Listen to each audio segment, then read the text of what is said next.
আসসালামু আলাইকুম দর্শক, শুভেচ্ছা নেবেন।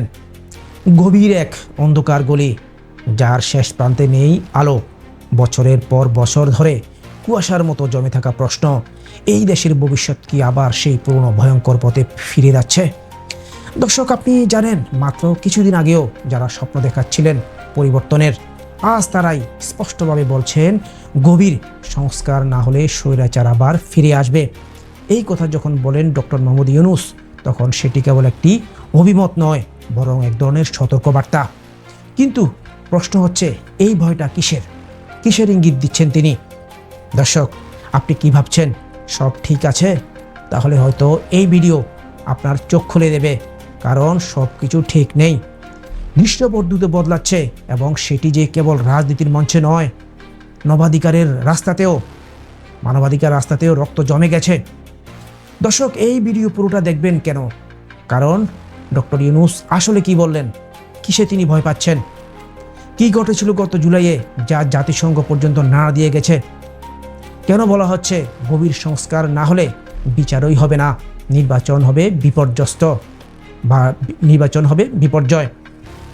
ভিডিও শেষে এমন একটি তথ্য দেব যা জানলে আপনি চমকে উঠবেন। এই দেশে এমনটাও ঘটছে।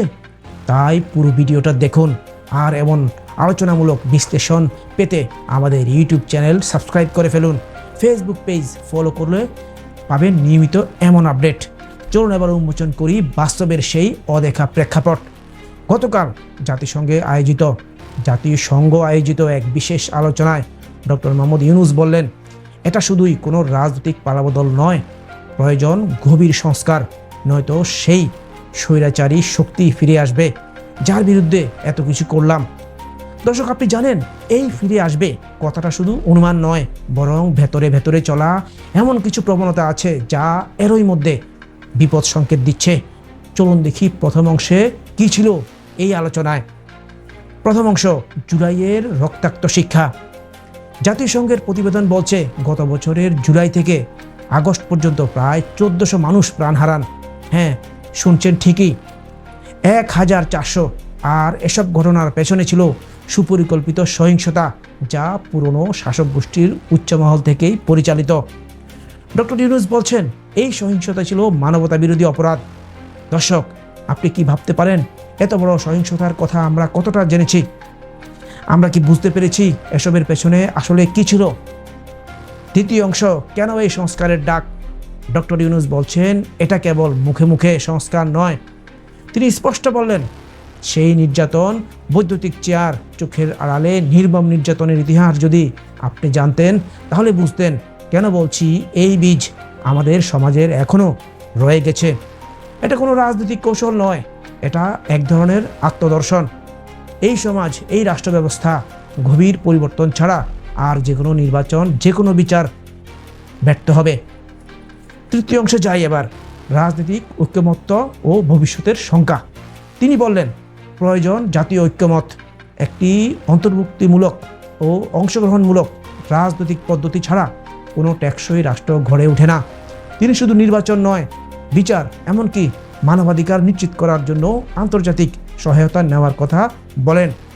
তার ভাষায়, ন্যায় বিচার মানে শুধু শাস্তি নয়, এমন রাষ্ট্র গঠন যেখানে ক্ষমতা আর কখনো জনগণের বিরুদ্ধে ব্যবহৃত হবে না। এখানে কথা বলেছেন মির্জা ফখরুল, জামায়াতের শফিকুর রহমান, এমনকি শহীদদের পরিবারের সদস্যরাও। তারা বলছেন, আগে বিচার, তারপর নির্বাচন। তারা চান অপরাধীর শাস্তি হোক, বিশ্বাসঘাতকতার সুযোগ যেন আর কেউ না পায়। এবার সেই চমক, যেটা শুরুতেই বলছিলাম। দর্শক, আপনি জানেন, এক শহীদদের বাবা বলছেন, তার ছেলের হত্যাকারী এখনও পুলিশে চাকরি করছে কক্সবাজারে। হ্যাঁ, শুনছেন ঠিকই, এই দেশে হত্যাকারীকে সাজা না দিয়ে আবারও দপ্তরের কাজে বহাল রাখা হয়েছে। এবং এই তথ্য তিনি দিয়েছেন ডক্টর ইউনূস যখন মঞ্চে ছিলেন তখনই। এটা কি বিচার? এটা কি সংস্কার? তাহলে প্রশ্ন উঠবেই, ডক্টর ইউনূস কেন বলছেন গভীর সংস্কার না হলে স্বৈরাচার ফিরে আসবে? তিনি কি আগাম বিপদ দেখতে পাচ্ছেন, নাকি এই সমাজের কোনো অদৃশ্য সরকার এখনও ক্ষমতার আড়ালে সক্রিয়? দর্শক, আপনি কি ভাবেন, এই সংস্কার কতটা বাস্তবসম্মত? আপনার কি মনে হয়? এই রাজনৈতিক ঐক্যমত্য আসলেই সম্ভব? কমেন্টে আপনার মতামত জানান, ভিডিওটি শেয়ার করুন। আর এই আলোচনাটি থেমে গেলে সমাজ থেমে যাবে, তাই আলোচনা জারি রাখুন। আজ এ পর্যন্তই। আসসালামু আলাইকুম।